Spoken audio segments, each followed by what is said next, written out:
it explains why people should do what they do. Also, did you guys notice I matched my bow tie to my eyeliner? I'm so proud of myself. Not that a single person cared.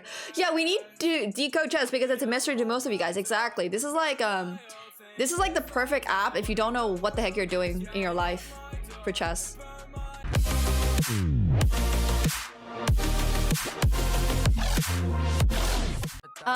Okay, so g4 here is winning. White wins, black can play rook a8. Wait, what's happening here? Oh, he should play rook f7. Rook f7 here is winning. Because if I move queen here, king h2. Oh, there's no way for me to stop, for example, g4, and then he has rook g8. I mean, rook to g7. That's actually kind of crazy. That's honestly kind of crazy.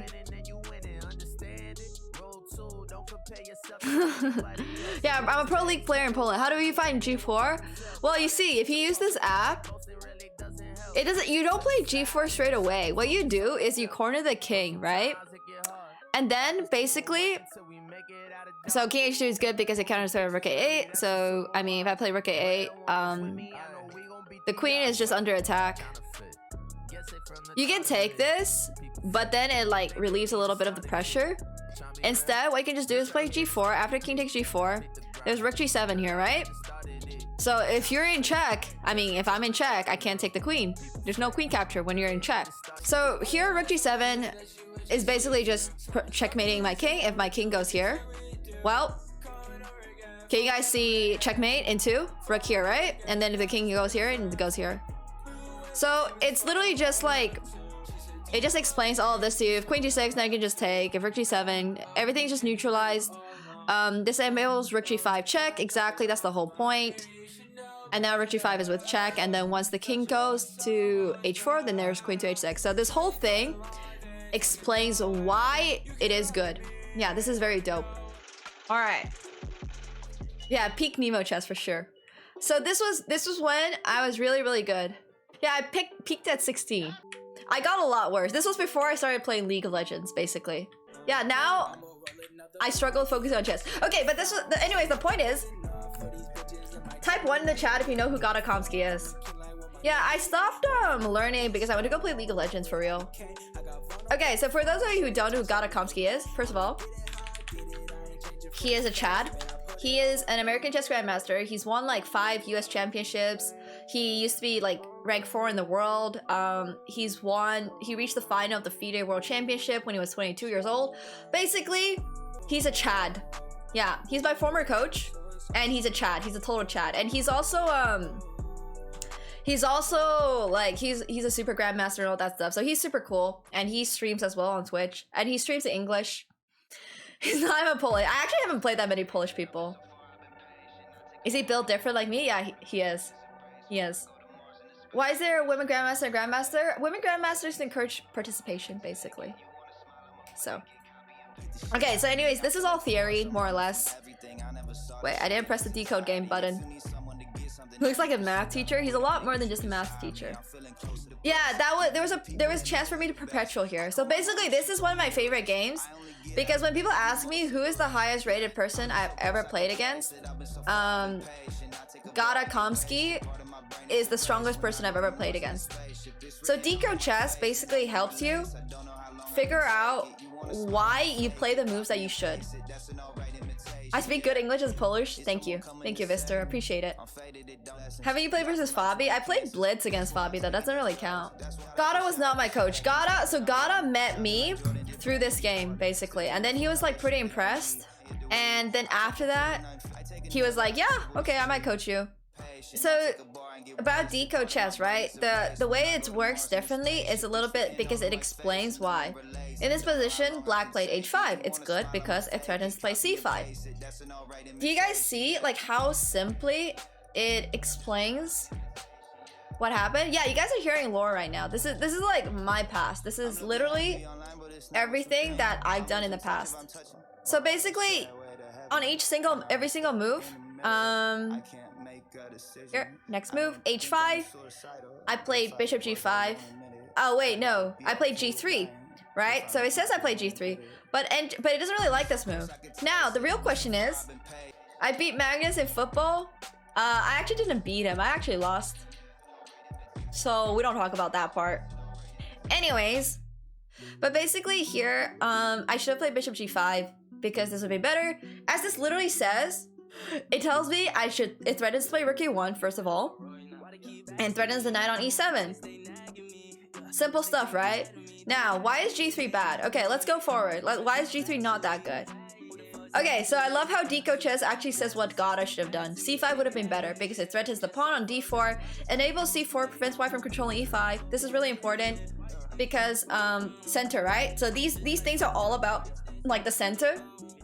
Is a3 a bad move? Well, I mean, a3 doesn't do anything. The pawn's on a4 because this potentially stops him from playing b5. Oops, I didn't mean to play that. It potentially makes him play... It potentially stops him from playing b5 as well. What I'm gonna do is play a move. So here he says I should play bishop e3 because I want to play a5, okay? It vacates c1, it enables queen c1, alright? So if I ever get confused, I'll do this. I'll press the little plus button and this will explain to me why. So why do I want to play bishop e3? Bishop e3, c5, a5, queen c7, c3, bishop g7, rook e1, c takes d4, c takes d4. I'll check it. And now he can't play bishop c2 because I can play queen c1. Alright, that makes sense. So this move basically stops him from playing c5 to a great degree. Now, would I have been able to guess the reason behind bishop e3? Probably not. But this app is telling me exactly like why I should play bishop e3. Man, I don't even remember analyzing this game after. It's actually crazy to analyze games from 6 years ago. Yeah, it's a human move that people would play in these lines if they knew what's happening, right, Lumpy? But the thing is, it's a grandmaster move. It's a Chad move. It's an engine Chad move. Now, if we could all play like engines, we would be grandmaster. But we can't. That's why Deco Chess is actually here to help us understand why we should be playing the moves we should be playing. Logic, right? We're thinking. Now we're using our brains. Chad moves, guys. So this move also helps me play c4. Look at all the reasons. Oh wait, no, this is here he played rook g8. He should have played c5. So look at all the things that black could have done. I'm happy with the level I'm now, but I'm actually like working on my chess all the time. I'm getting coaching in chess again. Yeah, the app also mentions the intentions behind the current move that is played for real. So once again, he should have played queen a7, but he played queen c7. Okay, bishop e4 was a good move. Play bishop d3 is also a good move. So the first part of this game was kind of fine. Like I like this position for me. But okay, so I played queen takes e4. It's good because it threatens pawn. I'm just really happy about this game I played against him. I actually played really well. Okay, so he takes here, he takes here. This works for him because he can check. Okay, knight takes e3 is good. Okay, see, so it tells you when a move is bad. Okay, it's an inaccuracy. Bishop takes e3 deserves an question mark. All right, and then you can press the orange plus button because it gives you an even deeper analysis of what the heck is happening. All right, so here, black should have played black should have played queen to d5, and it's good because of all these reasons. Holy, that's a lot of reasons why it's good. Player plans are to play knight g4, bishop takes h4. Dude, I actually love this. Look at the plans. It even tells you plans. I think the biggest issue a lot of people have with just using a pure engine, 0.9 is a big advantage in my level. At my level, 0.9 is pretty big. In classical chess, 0.9 is pretty big. It literally tells you the plans, and I think that's a really big issue that a lot of people have is with recognizing what to do. Okay, how to find the best move. Guys, how to find... The plus for the decode is actually so good. How to find the best move. Okay, so black wants to win a pawn by playing knight g4 and bishop takes h4, and the reason for that is obviously because then my king side will be blown up. So what white can do is play knight to d2. So the solution is play queen to d5 before knight g6, because if you play queen d5 and then after queen c2, knight to g6, knight to d2 is now a bad move. Wait, why is it a bad move? Okay, so got queen c2, knight g6. Okay, so if knight to d2, made bishop b4 possible. Oh yeah, bishop b4 is possible too. Piece rolls. Oh my god! My mind is being blown right now. There's so many things. More days than Conor McGregor. Okay, these are all the concepts that's going on. So these are all the things you can make plans about. Basically, the concepts are like, so the plans are very specific to the plans you have. So Black wants to do this, or Black wants to do this. He has 2 plans. His idea is very obviously on the king side. This is a lot of stuff. Like I said, it's really deep analysis. Now, if I could only go back 5 years and play this game again, I would have been able to win this as Black. Let's see how I could have won this as white though. Alright, where did I make a mistake? Okay, I played Queen takes d5, this is fine. Okay, so the evaluation, in case you guys can tell, it's already starting to go in Black's favor. Okay, so you played 96. This is the part where you started smurfing on me. I want to know where I could have played better. I played knight to d3. Okay, this was fine. Like, my position just slowly got worse. I don't know why. Alright, knight takes. King here. Okay, where could I have gone better? So, I've been playing really good moves. But my position keeps getting worse. Oh, I played king g2 here, so knight a5 would have been better.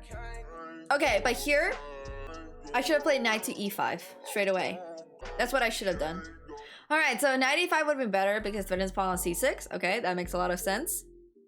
Alright, so after this... Okay, so this actually threatens to take the pawn on d5 because this is pinned. Since then I can play knight takes c6 and he can't take the rook because then I have knight to e7 and then I can take the rook. So that's pretty cool. And it also explains to me that note that bishop takes e5 is not that good. Lures the black bishop to e5, prevents the black rook from supporting the d5 pawn. Okay. That's actually really cool. So we know bishop takes e5 doesn't work. I can just take, and then this is pinned, right? So, king ba, and then I can just take this. So I really should have played knight e5. Knight e5 is super chad. Yeah, this is super chad.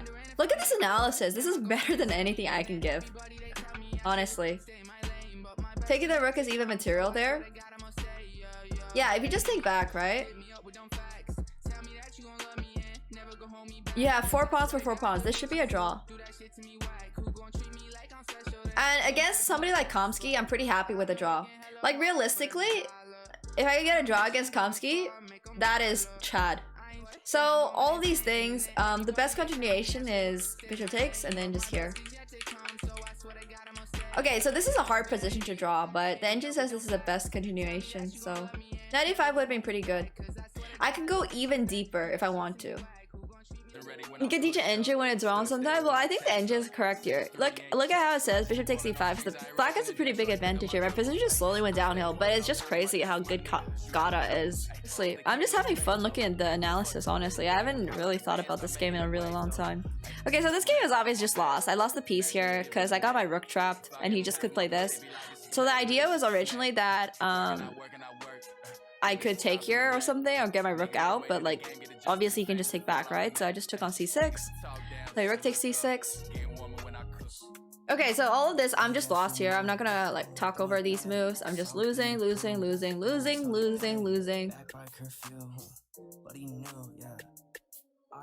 Like he's just pushing this pawn down. Okay, like everything. I'm just down a whole piece, right? So it's very simple in the end game to win when you're up material, because your whole idea is to just create a pass pawn, then promote it. I doubt you've actually gotten worse. I think I have. I just definitely don't have patience anymore. I just have 0 patience. That's the hard part. +1, let's go. How do I do in the 2017 world? That's the games I'll be talking about later. So this is literally my lore. This game set me up for my world championship run.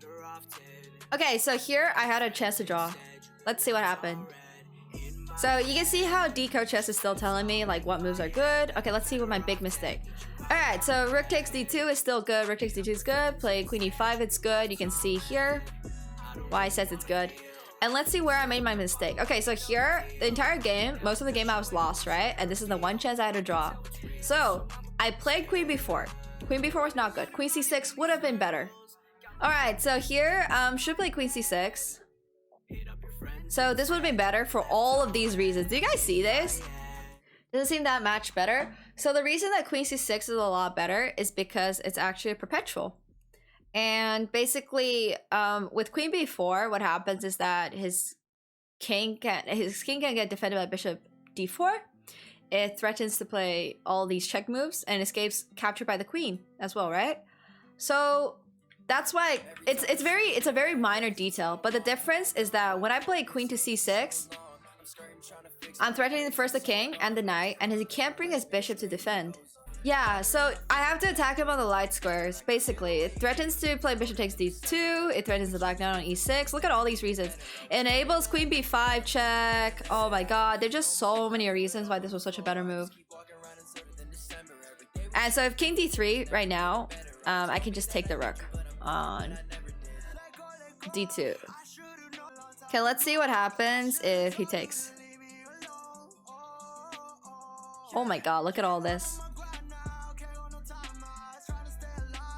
And then you can keep pressing the orange button for deeper analysis. What made me stop competing professionally? Going to school. And then I can take the bishop on b6. This is objectively speaking a draw, right? So I can just take this. It's very difficult for him to win.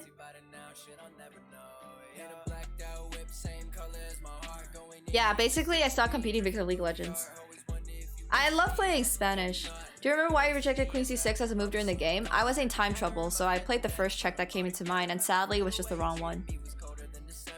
I remember this game so clearly. Holy, I think if I drew this game, no, my career wouldn't have really gone a different trajectory. The game that would have made a huge difference are these two games. These games ruined my, I don't want to say ruined my career, but these two games, my games in the World Championships, made me decide to quit chess. Can you show the perpetual? It's not really a perpetual, but like, it's just that when I play queen to c6 and here, and then you go for this line, you have a queen for a rook and a knight, right? And this position is a draw because rook and knight is pretty much worth a queen, and he has very little ways in order to coordinate. Like, knight and rook are very difficult to coordinate. So it's still not that simple, but it's a draw. It's not a perpetual. Yeah, so now you guys can see the games that made me quit. But that was my game against Gadakomsky. Do I ever regret my decision quitting professional chess? Yeah, sometimes I do, but I'm happy with where I'm now. I'm not gonna lie, I struggle with a lot of guilt regarding myself quitting chess for the last 2 years. Like, up until 2020, I hadn't really made peace with it. Like, I would occasionally like play a tournament or something, like an exhibition tournament, something that I don't really care that much. But every time I would go, I would just end up crying in the middle of the game, and I couldn't sit at a board. I genuinely could not sit at a board. Like, I was having really bad panic attacks. I was having really bad anxiety during games. So I just decided that, you know, like, I didn't even play major tournaments. It was just like that. I have a lot of trauma from playing chess from when I was younger. Do I think I can return to top level? Yeah, I don't think it's hard, but I just don't want to. My mental was gone when I was 17. I think when you've been competitive for such a long time and been in such high pressure, when you're 17, I peaked at 17, not even 18. Your English is Nemo. True, playing chess, true. I go to University of Toronto now. No detox here until midnight.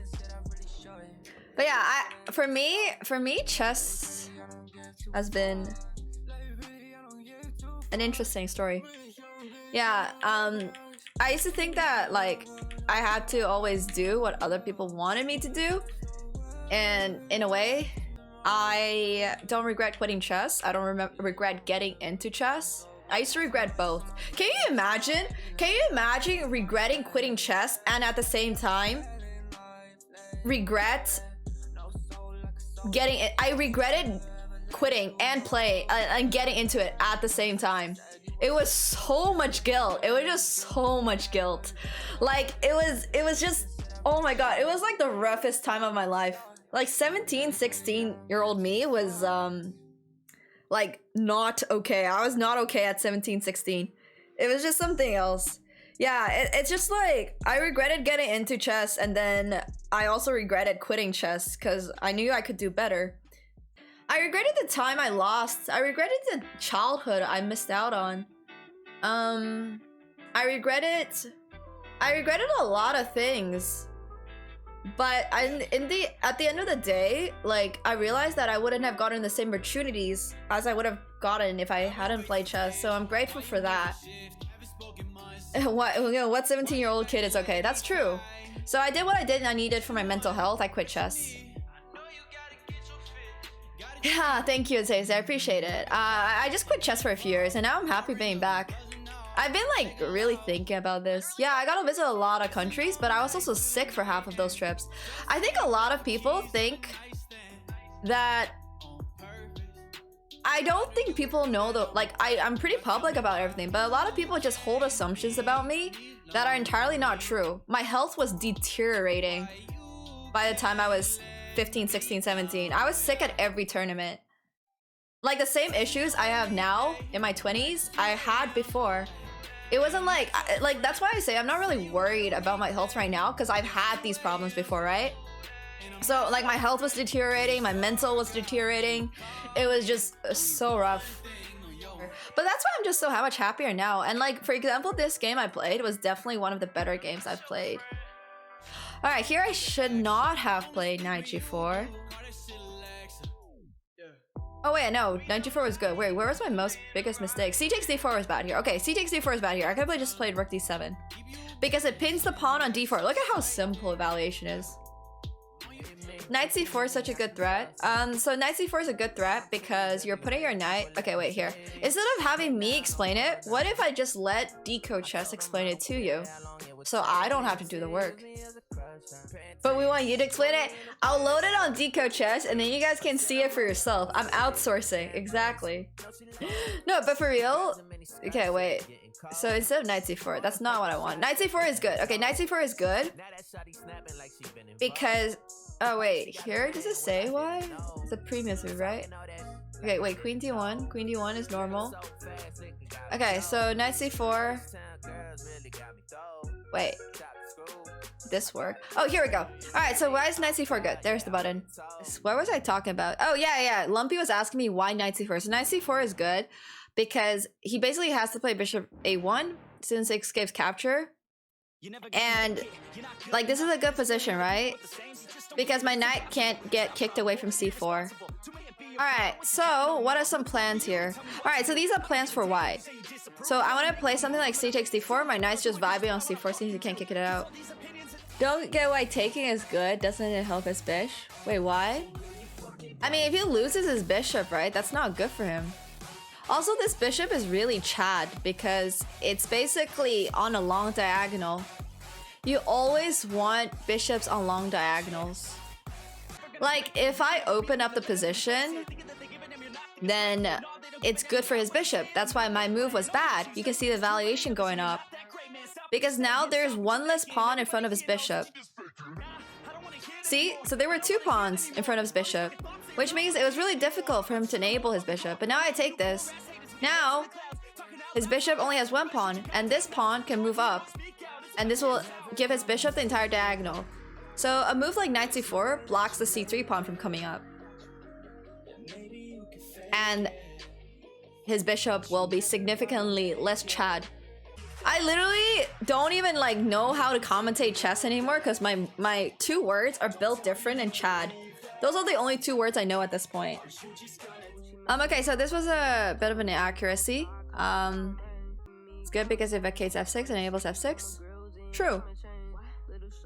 Wait, it's a good move. Why is it an inaccuracy?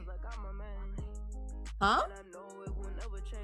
Oh no, d5 was the inaccuracy. She could have played rook takes f6. Okay, now I understand. So I played knight f6 to get out of that. Oh, this makes sense now. Dobra noc, Staku. The evaluation is over here. It's plus 2.9. It's pretty good for white. Yeah, white should have played rook takes f6, and that's literally here. I just cannot read for some reason. Rook c7 was a mistake. I should have played rook to d7 so I can keep protecting my f6 knight, but I played here. And instead, she should have played rook takes f6. It was a bit better. Did Natalia take a lot of time on these moves? I don't remember. I wish I remembered. f6 is good. b5 would be better. b5 is a move I would never think about, really. See, this is the time when Decode Chess really helps me with this stuff.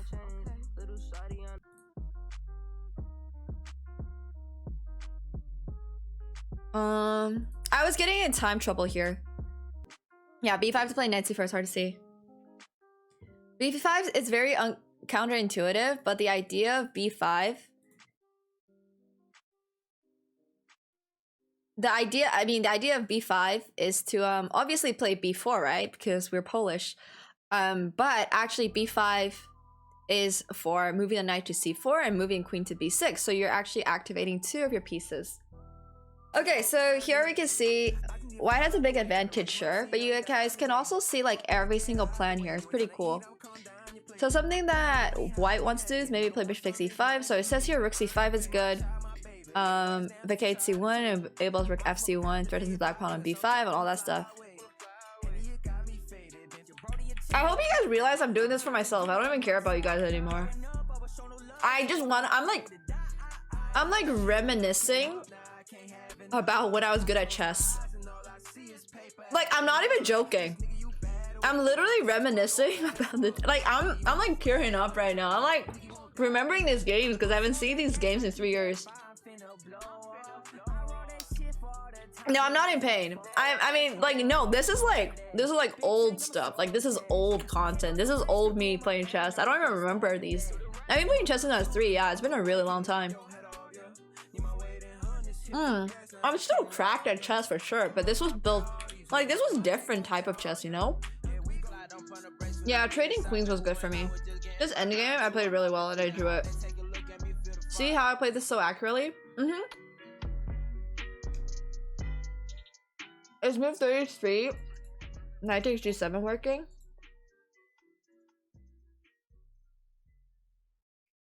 No, it says knight e3 would have been better. I think knight takes d7 doesn't work because of... Well, here's a good question. Why does the move not work? Rook g8? Yeah, rook g8, you're right. Okay, so it says rook g8 or h4. Oh, h4 is such a Chad move, actually. Okay, so here I should play h4 because if h4, there's just queen takes h4, king g7. Man, dude, this software is making me not need to use my brain. But it's not the same as just using a pure engine because it actually explains why I cannot do things. It's super good. It does say the reasons. So like it says h4 because it threatens to play h takes g3. h4 is Chad because it is built different. Merry Christmas, whipping in a foreign Santa, turn it to a litmus. Got me feeling down cause my stocking full of coal, yeah. Out of bed.